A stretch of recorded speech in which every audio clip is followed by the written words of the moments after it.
প্রেয়সী কখনো কুৎসিত হয় না, প্রেয়সী সবসময় সুন্দর থাকে। আমি একদিন ভোর রাতে মিশাকে ফোন করলাম, বললাম মিশা আমি চাকরিটা ছেড়ে দিতে চাচ্ছি, তুমি একমাত্র পারো যে আমার অনুমতি দিতে।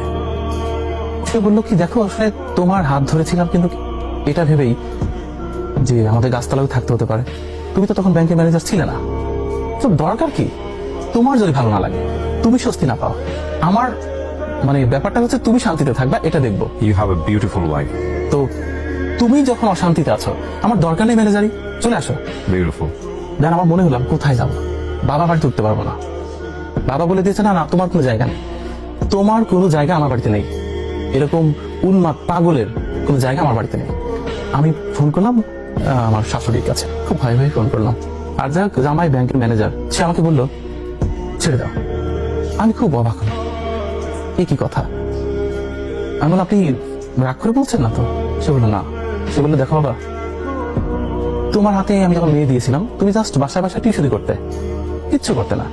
আমি তোমাকে ট্রাস্ট করেছিলাম, আমার মনে হয়েছিল তুমি যেটা করবা সেটাই ভালো হবে। আমার এখনো বিশ্বাস তুমি যেটাই করবা সেটাই ভালো হবে।